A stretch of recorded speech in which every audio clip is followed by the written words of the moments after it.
Nice reporter, Yuri Lay. The 1913 new farming I am Rodel Wandam. 76%.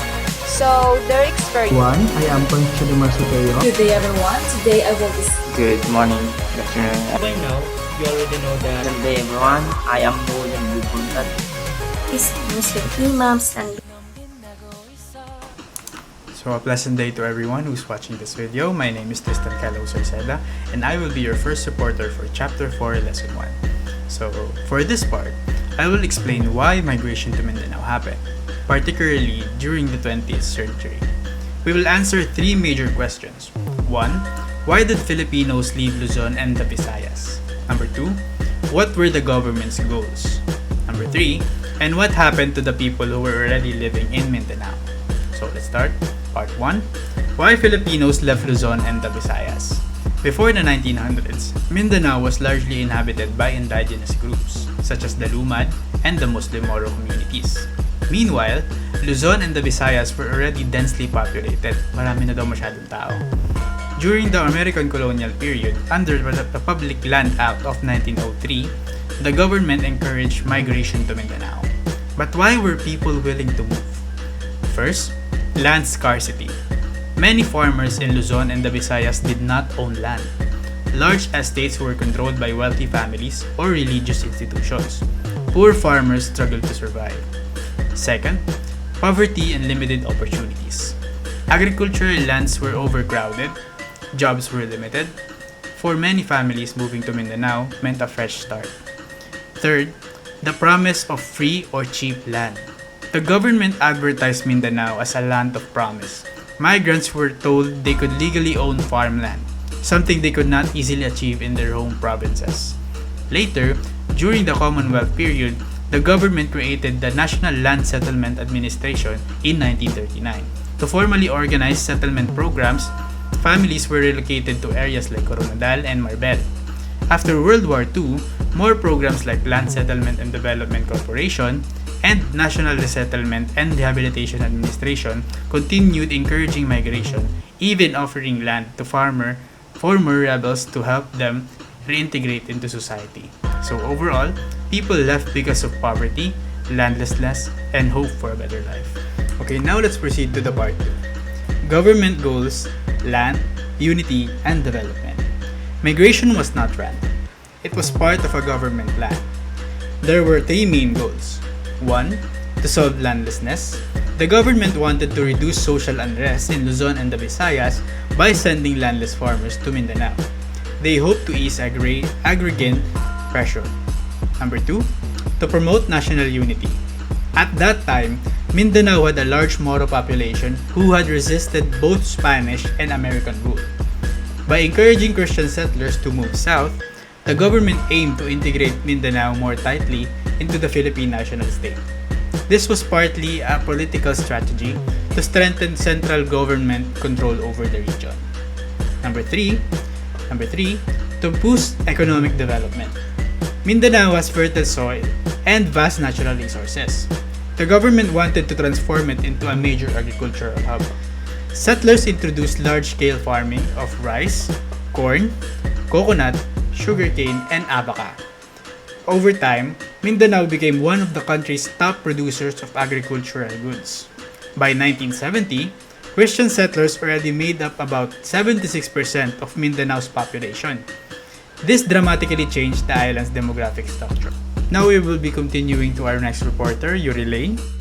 American colonial period. The United States formally colonized the Philippines after the American-Spanish War, establishing new policies over the land and agriculture. The period was from 1903 to 1935, so major legislative changes, shaping Philippine land ownership and farming for generations. So, American colonial goals including civilizing Filipinos while exploiting agricultural resources, land policy was the key mechanism. So the first act is the Public Land Act 1903. This is known as Act number 926. This foundational law governing land in the Philippine island under the U.S. rule, setting rules for who could own the land and how much. So the number one was a public domain classification. This is declared vast tracts of the Philippine land as a public domain under the U.S. government control. Number 2 is homestead or homestead system. Allowed individual to apply for land grants from public domain and modeled on the U.S. Homestead Act. The number 3 is sale and lease option. Introduce mechanism for selling or leasing public land to both Filipino foreigners. The last is corporate acquisition. Allow public corporation, American firms to acquire large tract for commercial agriculture. So the key stat is the 16 hectares maximum homestead for individuals, and then 1,124 was the max for corporations, and the max lease term for foreigners is 25 years. So by the 1913 new farming colonies, Glan is in Sarangani province and the Buayan is in South Cotabato. Both in Mindanao fertiles southern coast, these areas had a rich agriculture land but were supposedly settled by the non-Christian indigenous people, making them the targets for colonial resettlement schemes. So who were the Cebuanos? Cebuanos are the Visayan settlers from the Cebu region, facing lands scarcity and poverty at home. Many Cebuanos families were recruited for or encouraged to migrate to the Mindanao under the colonial government internal colonization policy. They were viewed as a Christian Filipino, a status that gave them legal advantage over the indigenous Lumad and Moro residents. So, what was the colonial motive?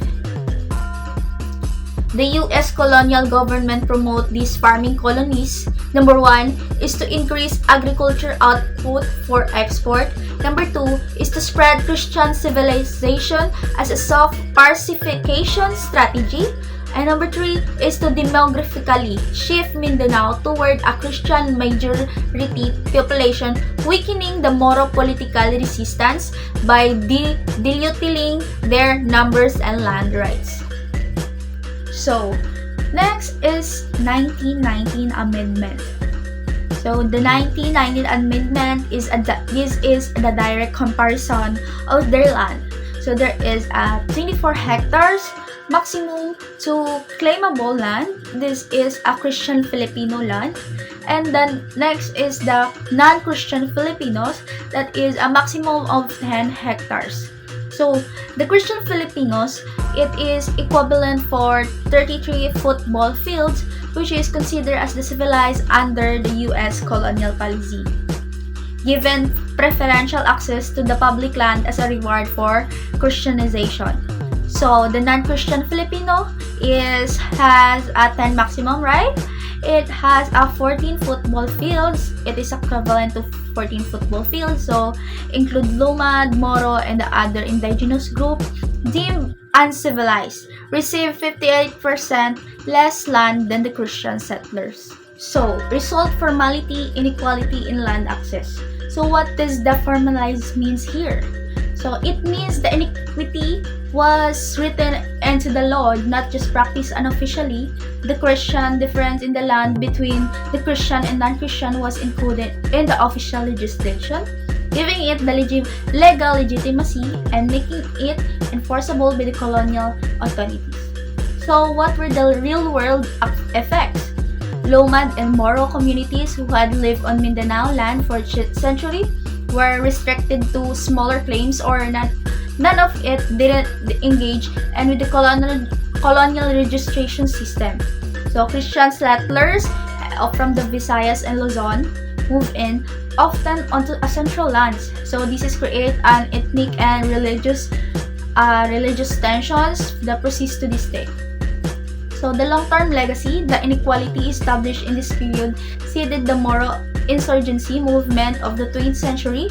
Groups emerged decades later, trace their grievance directly to the colonial indisposition, The Bangsamoro Onotumus region created in 2019 is still an attempt to address this unresolved and colonial wound. Hello everyone, good morning. I am Rodel Wandam and I will be the one to discuss the Commonwealth period, the post-war period, and also the settlement. So, for the full Commonwealth period in 1936 to 1946, so in 1936, the land laws revised to support the settlement programs, and in 1939, creation of the National Land Settlement Administration, migration settlers from Luzon, Visayas, sent areas like Marbel and Coronadal.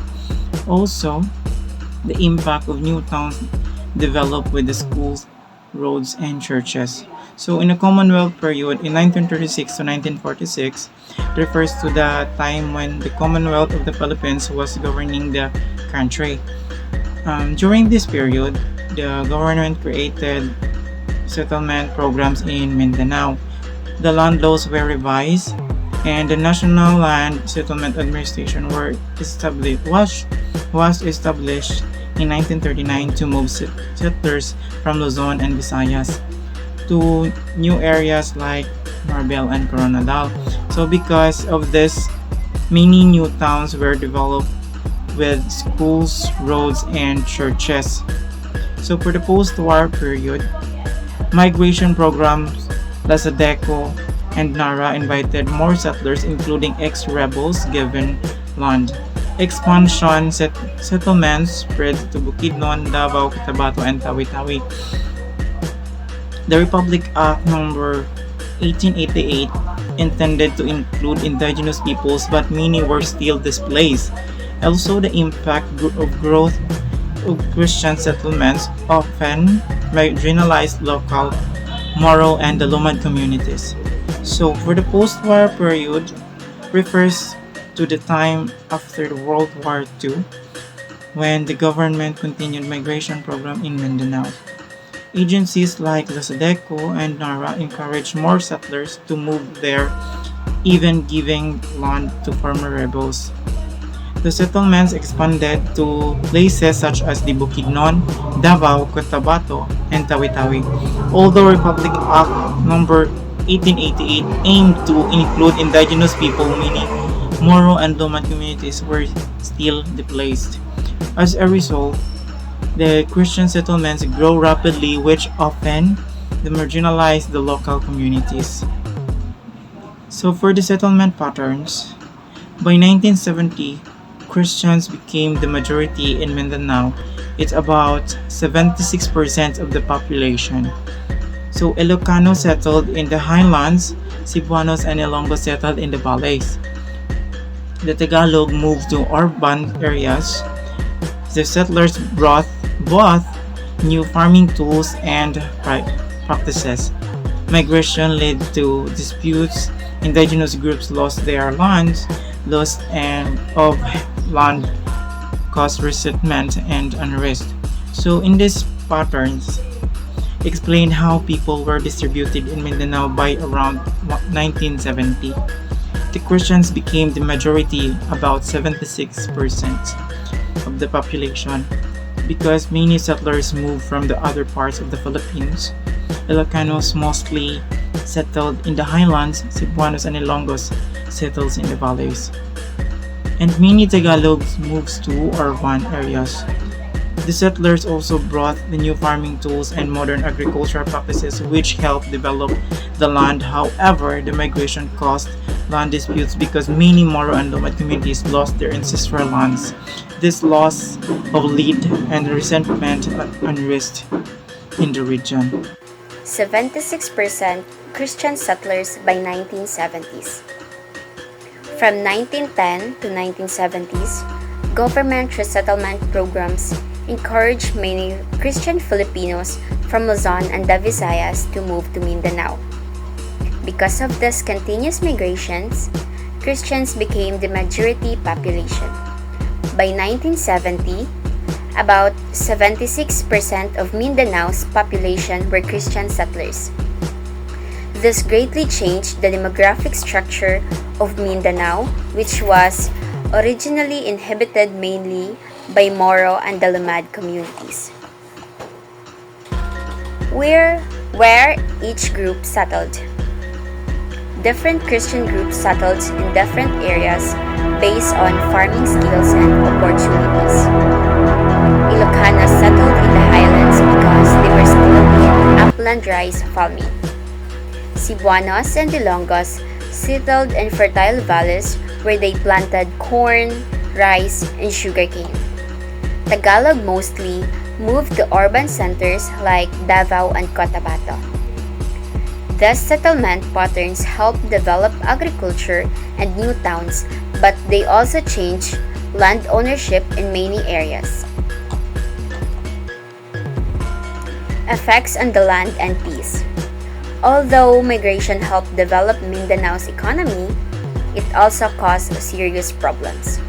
Many government land programs gave legal titles to Christian settlers, while Moro and Lumad communities often did not receive formal recognition of their ancestral lands.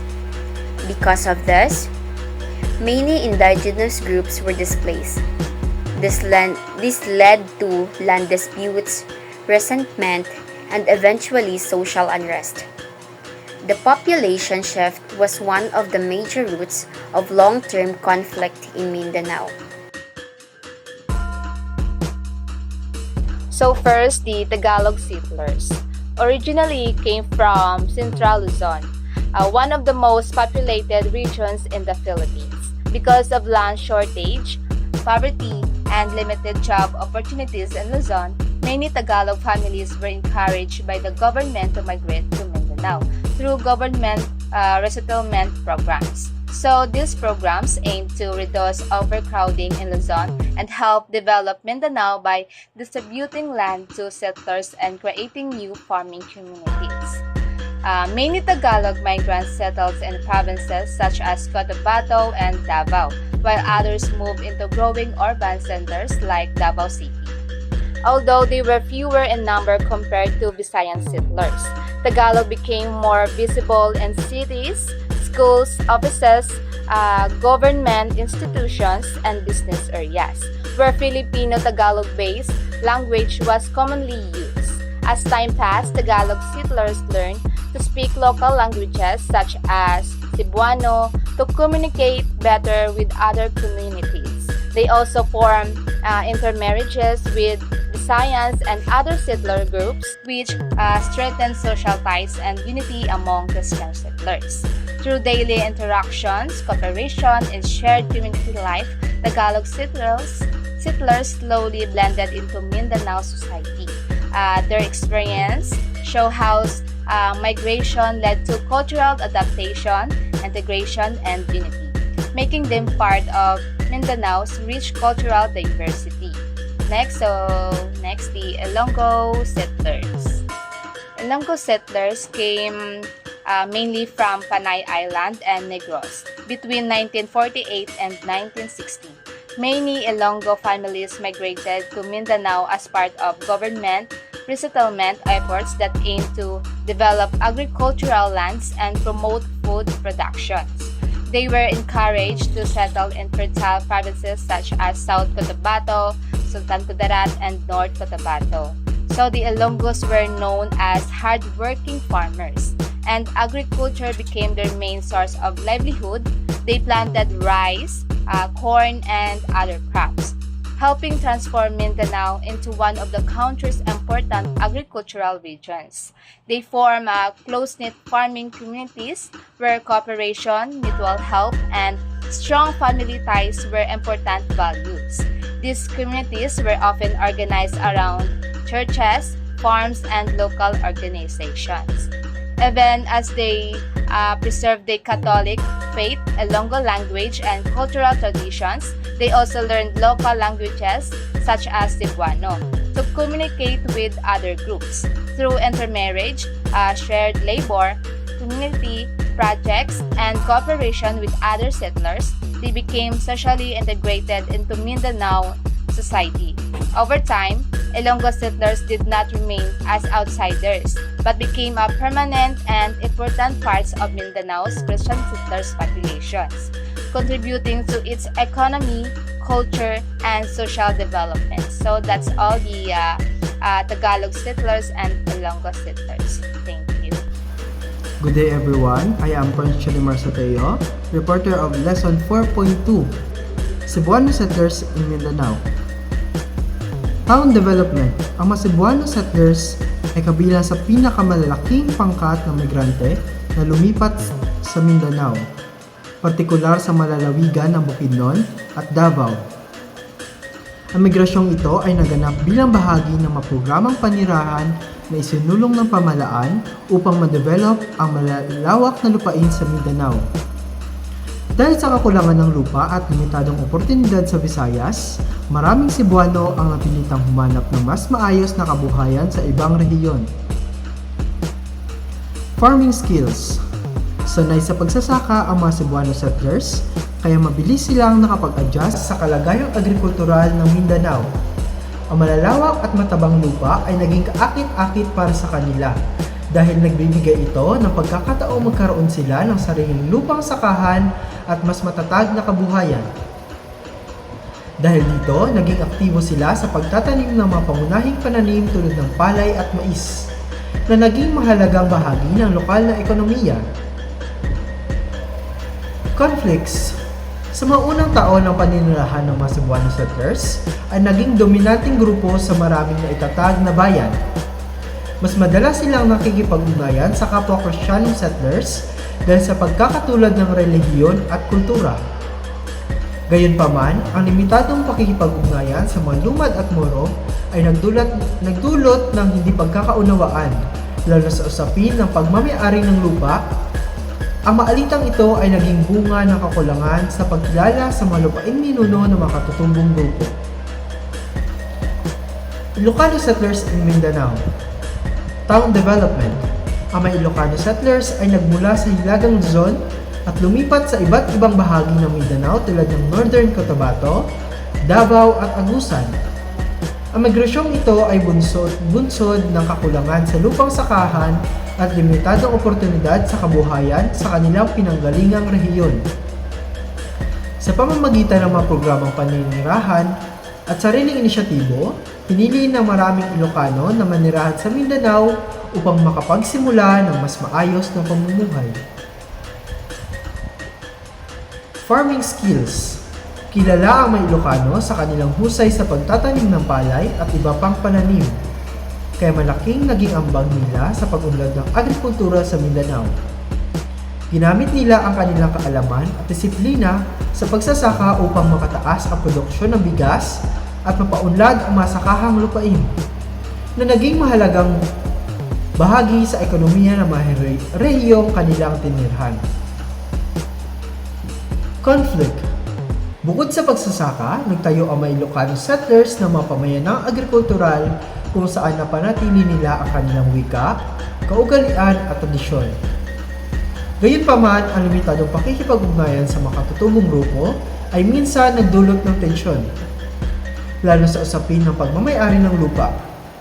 Ang maalitang ito ay nag-ugat sa pagkakaiba ng pananaw tungkol sa lupa at kakulangan ng malinaw na hangganan sa pagitan ng mga settler at ng mga katutubo.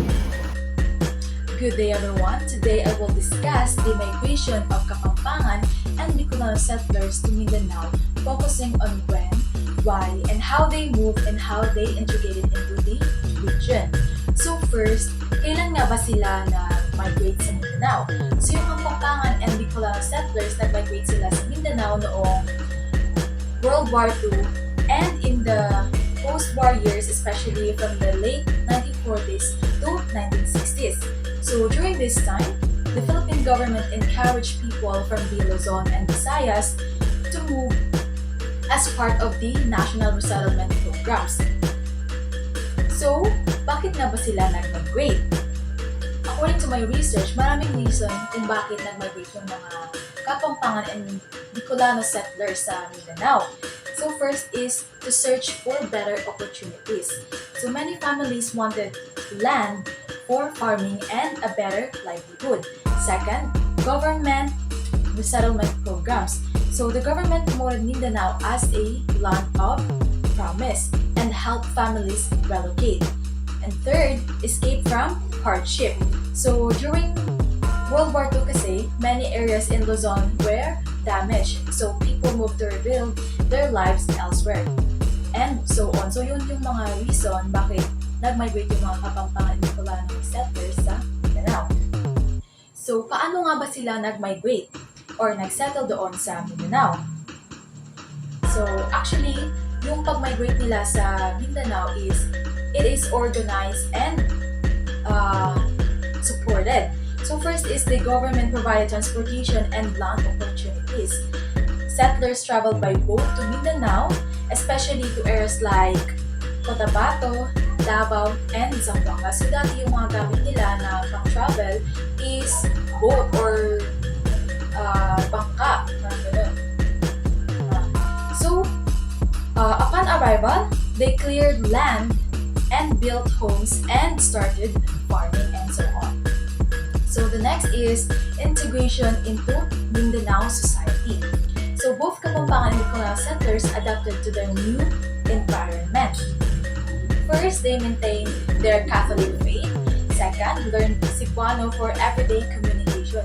So yung mga Kapampangan and Bicolano settlers is inaral nila yung Cebuano para makapag-communicate doon sa mga tao sa Mindanao. Third is they participated in local festivals and community life. Fourth, intermarried with other groups and became active in society. So, Bicolanos became especially known for their contributions to agriculture, while yung Kapampangan naman is sila yung nag-strengthen ng religious and community traditions. So, yung mga impact and challenges, of course, hindi yun nawawala. So while these groups contributed to development and diversity, their migration also had consequences. First is it led to the displacement of indigenous peoples. Second, this created conflicts over land and resources. Third, these tensions continue to influence Mindanao until today. So yung mga issue na ito, yung mga cons ng kanilang pag-migrate is hanggang ngayon ay ganun pa rin ang nangyayari once na may migrate dito sa Mindanao. In conclusion, the migration of Kapampangan and Bicolano settlers to Mindanao was driven by opportunity, supported by government programs, and shaped by adaptation and integration. Their presence helped build a multicultural society, but also brought challenges that remain important to understand today.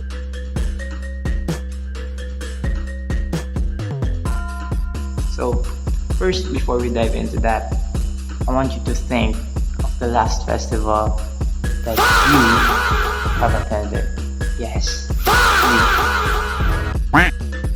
So, let's dive into that and find out what are those festivals and who are people who does those festival or made those festival, because we are talking about integration of Christianity with indigenous practices and festivals. So it's like about merging the Christianity and the indigenous practices.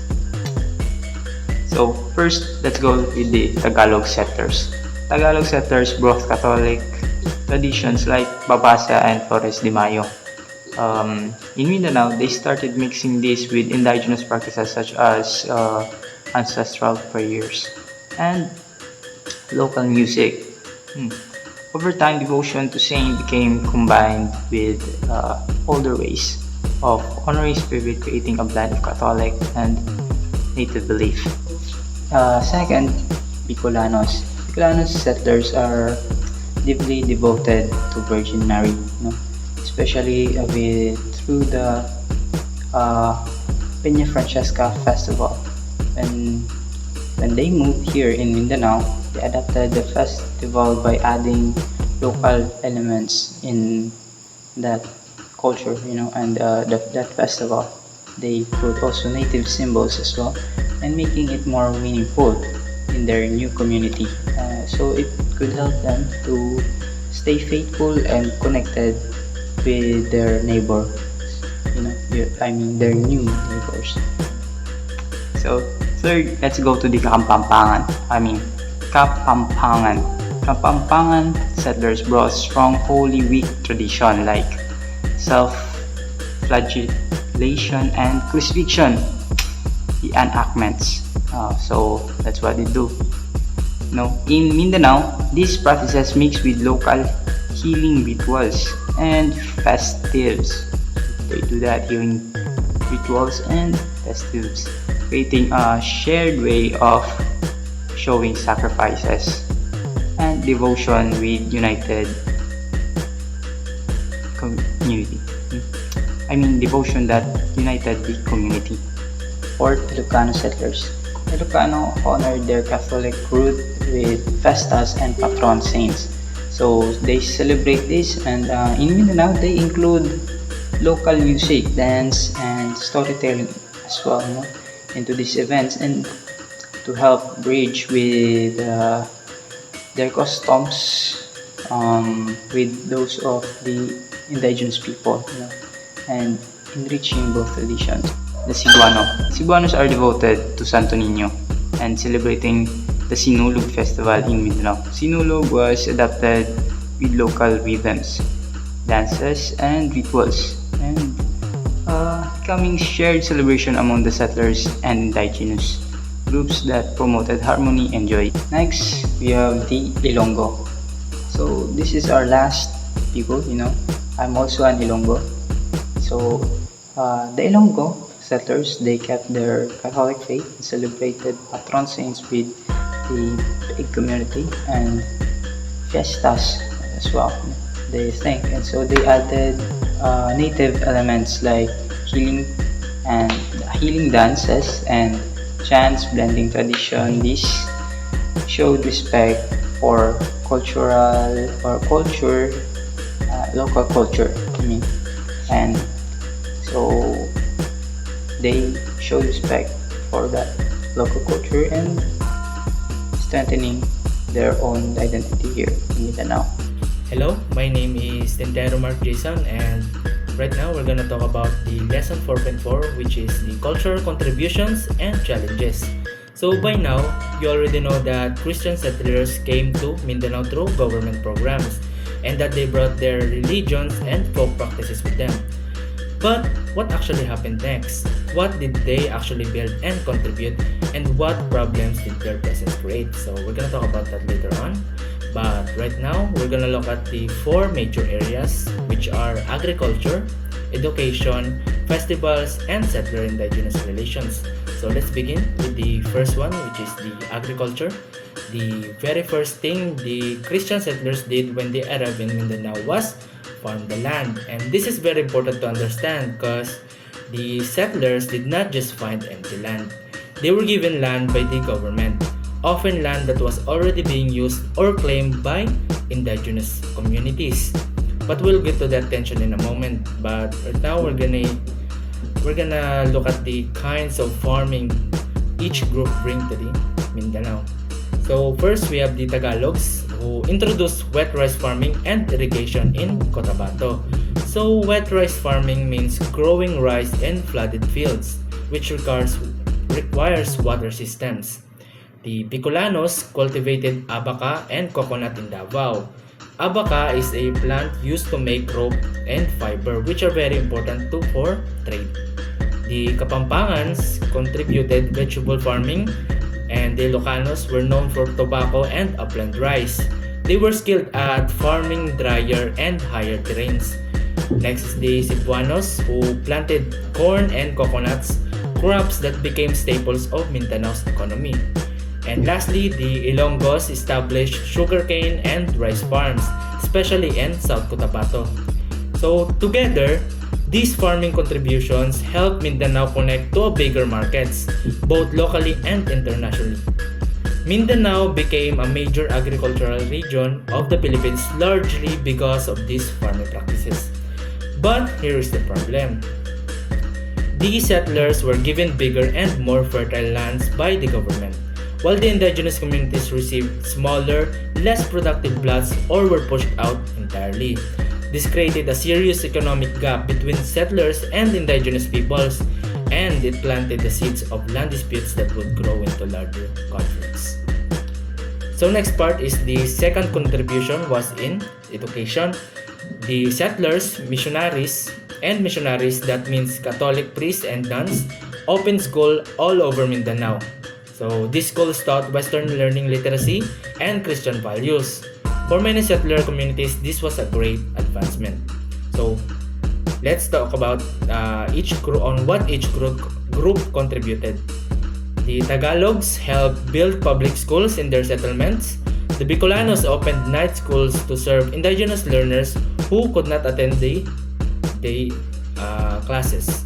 And then the Kapampangan sponsored parish schools connected to the church.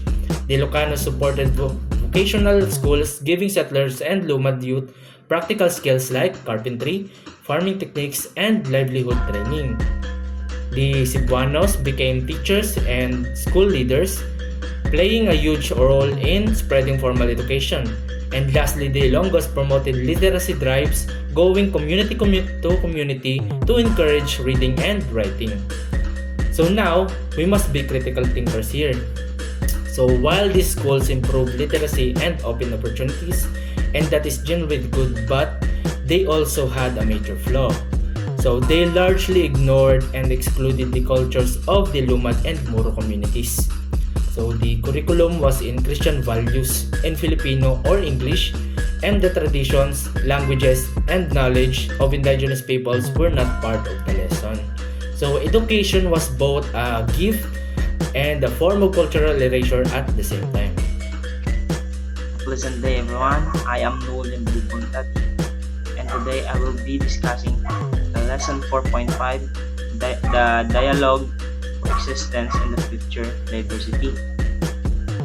So this lesson talks about how different cultural groups in Mindanao interacted and why conflict happened and how people try to live peacefully despite difference. So first, the intercultural interactions and how culture mix. So when culture mix, Christian settlers moved to Mindanao. They did not just bring people, they brought their languages, traditions, and way of life. And what happened over time? So this new culture mixed with local cultures, the Lumad and Moro. So this created a diverse society where many identities existed together. Example of the Davao City. Many settlers were Cebuanos and Ilonggo. Over 74% of the population. So because of this, the area became economically active. The market is growth. The trade is successfully. So culturally diverse. And also the language. People spoke many different languages such as Tagalog, Bisaya, Magindanaon, and Manobo. So this show how multicultural Mindanao became. And also the festival, symbols of unity. So festival became a way for people to come together despite difference. The examples of festival, Catholic parades, Lumad Harvest Dance, and Muslim Kendori Fest. So these events show coexistent different culture sharing space peacefully.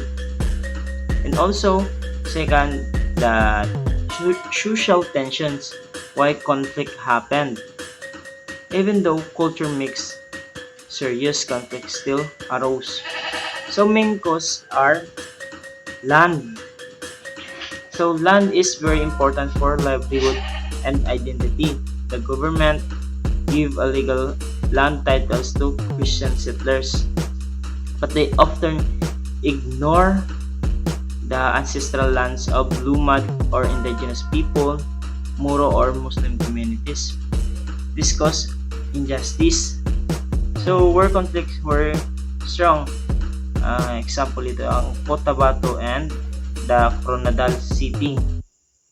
So the key historical event, the Habida Massacre.